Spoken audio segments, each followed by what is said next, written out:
how would you rate this game on the GX scale? What would you give it?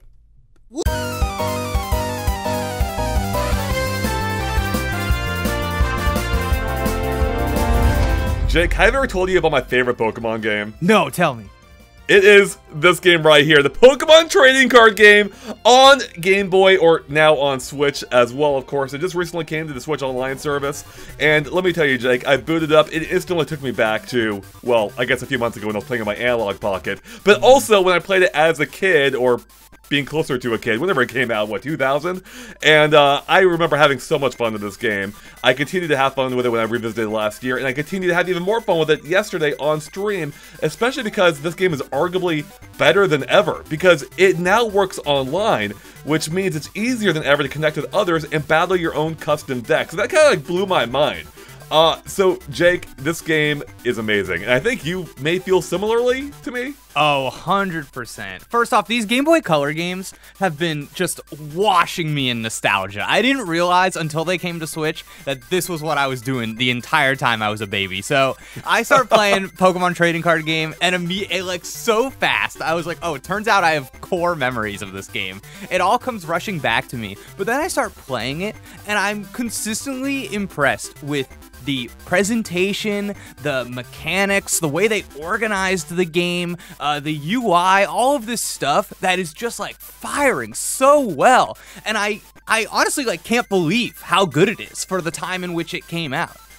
It is shocking how well it works at all. Like, they took what is a real life game, a physical product, and made it work in a not only a virtual environment, but one that works extremely well to the platform. Like, they built a whole like Pokemon journey around this card game, and in doing so, they fixed like two major problems with card games. One is the cost. The cost of entry, the cost of maintaining your deck, keeping up on the best cards, trying to find them. Of course, you don't have to play to have the best deck, but if you want to be competitive, you need to invest into it. And then on top of that, you need to have people to play with. If you're playing the physical card set, you need to have friends that are also playing it and keeping up with it and evolving with it as you are, and that's difficult too. So having a Pokemon card game have every card, I believe, at the time of its release, which was the first 3 sets, plus some Game Boy exclusive cards, in one package of what must have cost, what, $30 at the time, now free, effectively, on Switch if you have the online service, on top of having this awesome Pokemon journey where you're battling NPCs that put up a good fight. Like, these guys aren't idiots. Like, they actually know how to fight, on top of the fact that they even have a social element, because you can connect with your friends, which again, as I touched on, is easier now than ever because you can play online with people from around the world if you have them on your friend list. So I love it, Jake. Like, you touched on so much there, and we could talk about every element of it for a while, but I think what really surprised me, as you again noted, is that they took this physical game and made it, like, functional. Like, it worked. Like, every feature you'd hope was there, you can do here. You can check your hand or read individual cards. You can look at your opponent's playing field. They make it all very easy to track, which again they did on the screen like this big. It's like, it still impresses me how they managed to make this work at all with 4 buttons and a tiny screen that had a few colors. There are modern games, card games, that have access to the full aspect ratio of televisions right now that still struggle with like creating a UI for a card game that is readable and you have all of the information you need and you can read the text that you need to read. And I'm looking at this one made for the Game Boy Color, and it is so functional. It is like, it's not annoying at all. I'm not sitting there going, oh man, this is really like, I hate that I have to do this and this. It's like, no, this is great. If you did this in a modern game, I would be perfectly happy with it. And my biggest takeaway with Pokemon TCG on the Game Boy Color is that I am shocked and lightly appalled that there has never been another one. That there has never been a console Pokemon TCG, with how big the TCG is, especially now in kind of like the social zeitgeist, that they've never tried to get people into it, invite them in, teach them the trading card game through the game to eventually get them into the decks. And something I really like, just a little side note about the video game part of this is that like it has a start and an end.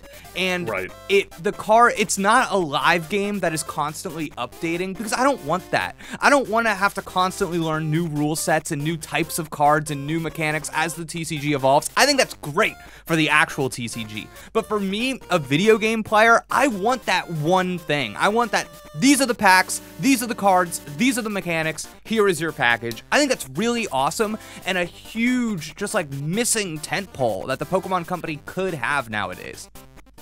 Yeah, I mean, you're fully right. I mean, I fully agree with you. I wish they had fleshed this idea out, even further, more recently even. But, I guess there are two things to note. There was a sequel in Japan, exclusive to Japan, unfortunately. It never came out otherwise. That even embellished on what they had here. They added more cards, more mechanics, I think. And I would love if they actually ended up porting that one day. But the other is that, there is the actual, which of course, the online version of the existing card game, which I believe just mimics how it works in real life, right? There's no story or anything. You're playing against other people, right? Yeah, you can like kind of play CPUs, but it's for the Pokemon people. It's like Pokemon Showdown, or honestly, it's kind of like Pokemon Stadium. It's like it's just for the purpose of playing the card game, to the point that it's even like you can get physical cards, and they have a code on all of the packs and all of the decks and stuff, and you use those cards in the game. So it really is like an avenue to take your Pokemon TCG and play it with people, online, stuff like that. So that's like the purpose, yeah. I grew up with Gen 1. I love Gen 1. I was obsessed with Red and Blue, and then this game came, I got into the trading card game, the physical version at the time, and then at some point later, I forget the exact timeline of things, but I picked up this game later on, and I'm like, oh great, it's a portable version, or a virtual version of this card game I'm already playing, and I know all these Pokemon, and I understand the mechanics already, even though the game does a great job of teaching you them as well.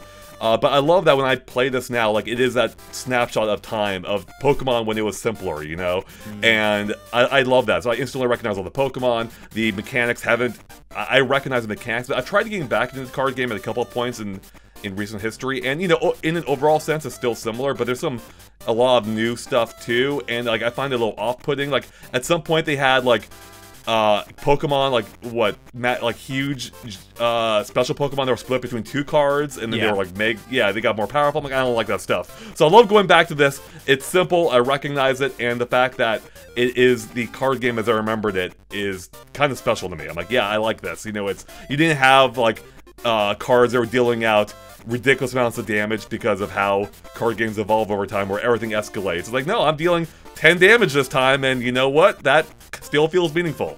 No, right there with you, all about this, because sometimes I'll turn on, like, the Pokemon World Championships, and I'll watch them play the TCG, and my man will have the first turn of his game last, like, 8 minutes, and I'm just like, how dare you? I thought you could only play, like, 3 cards. I don't know. So, yeah, there is something that I think over time does happen to card games, like you said. I feel like I see the same thing happened in Yu-Gi-Oh!, where, like, Gen 1 Yu-Gi-Oh! All about it, and then now I'm like, whoa, God.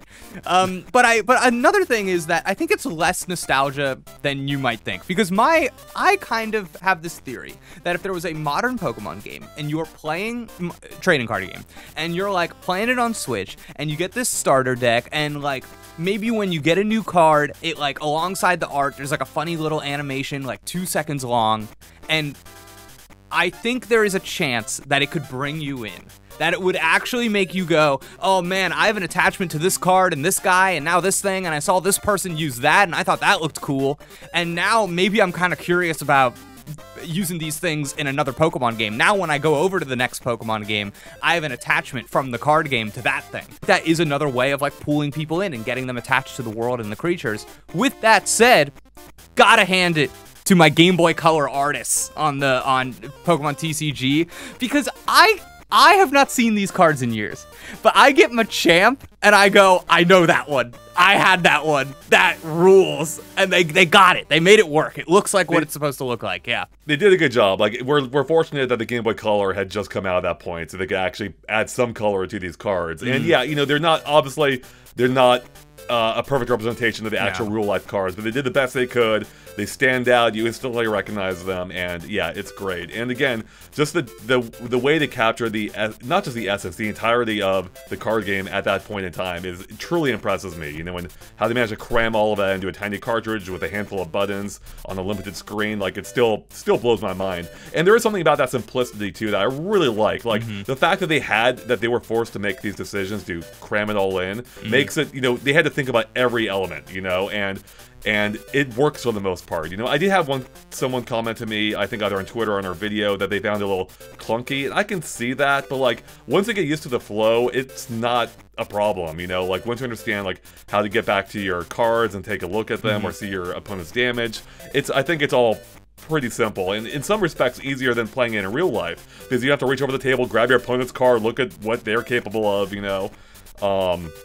Yeah, I agree. I think something interesting about that too is that for me the clunkiness is just in like the Game Boy Color's like speed, like when a dialogue pops up and like getting from window to window. You know what I mean? It's stuff like that when I'm actually playing the card game, I'm pretty happy. There's some stuff around it that is like whatever, especially at the beginning. But after that, I'm like, I think it's pretty. It's again shockingly smooth. Yeah.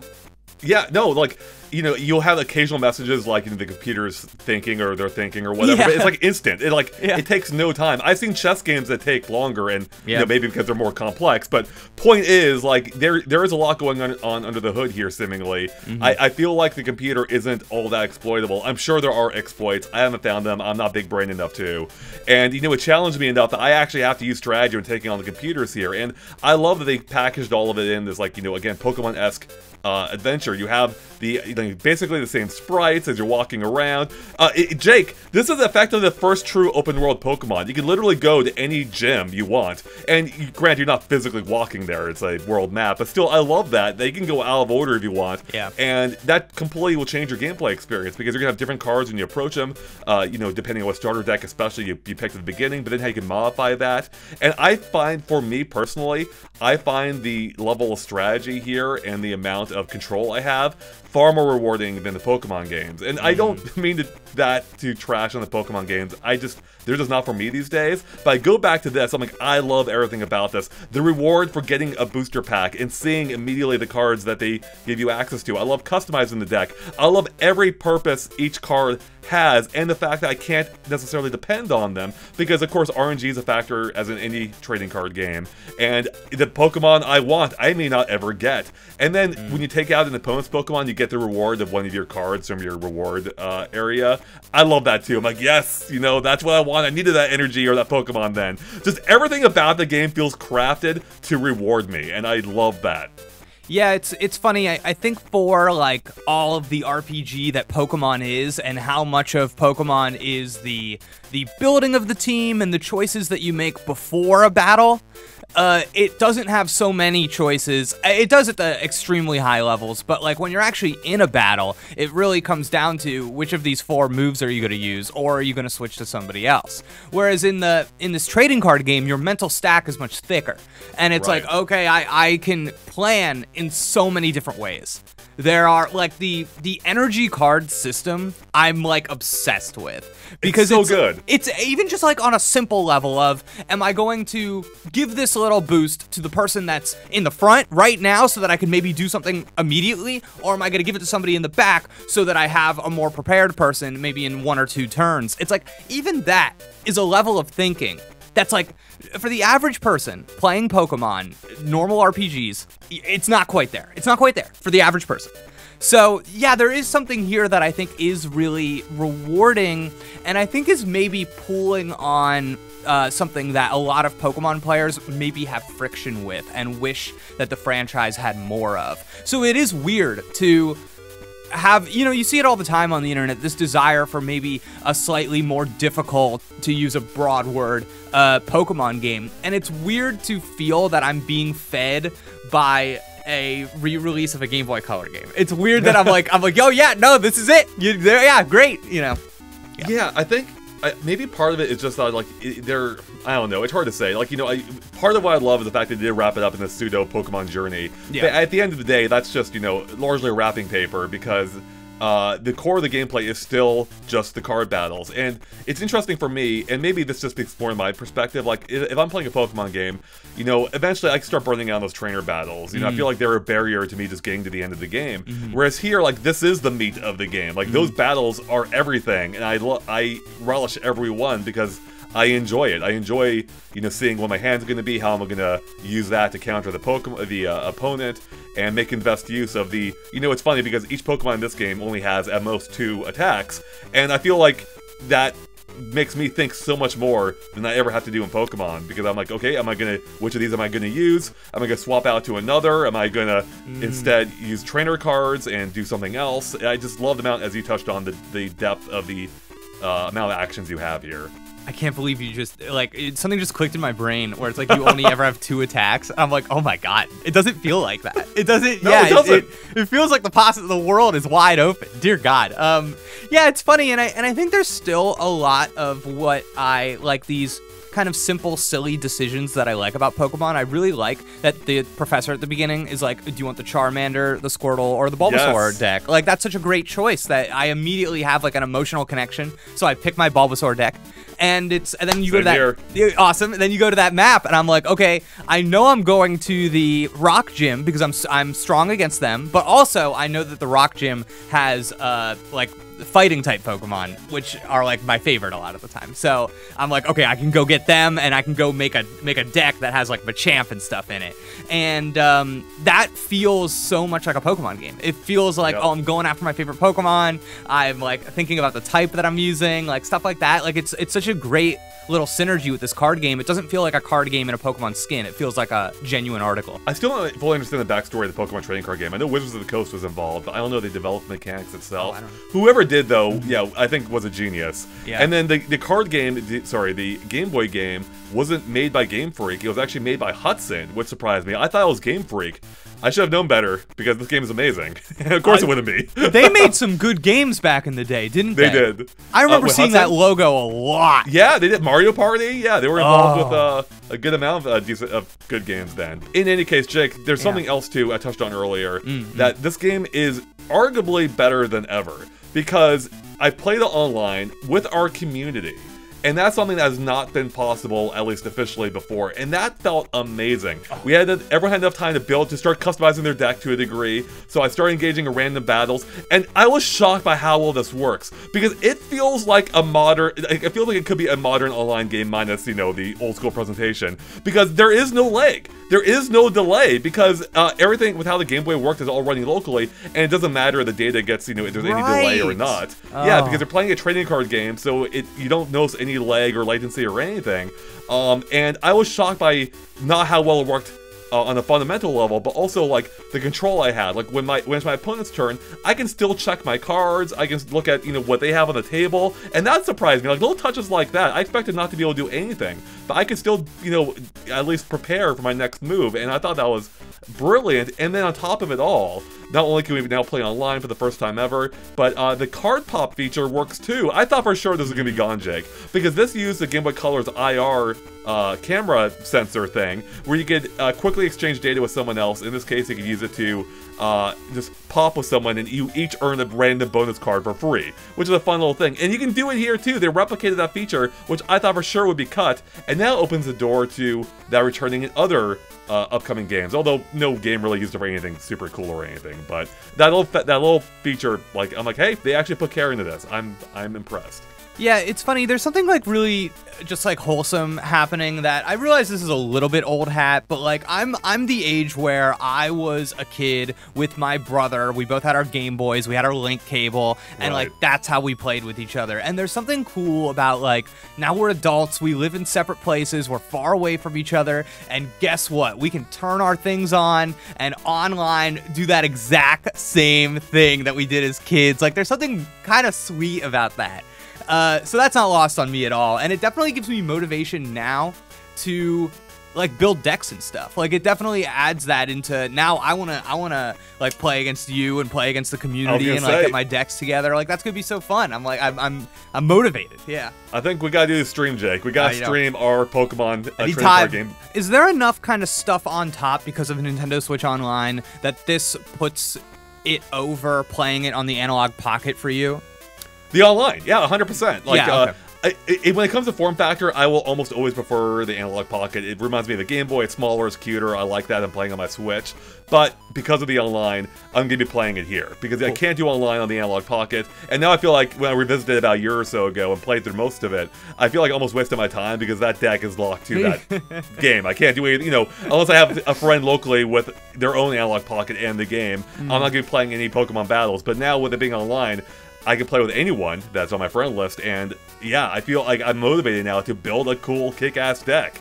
So I love it now. Like, it's made better, and I hope people, like, I hope it's not just me being like, oh, it reminds me of my youth, because that's not why I still enjoy it, but, I do hope that people who have grown up with modern games are able to appreciate it on the same level I do, and hope they have fun with it as well, because, yeah, it's a blast, and, yeah, I don't know how much more I would say about it, but just the music. There we go. Music's great. Oh, the music is great. Yeah, the music's really good. And yeah, I think just as we wrap things up, just like really a standout in the lineup on Nintendo Switch Online. 100%, I think yeah. you and I both felt that this was a big one. We both were like, this is the one we're anticipating for this platform.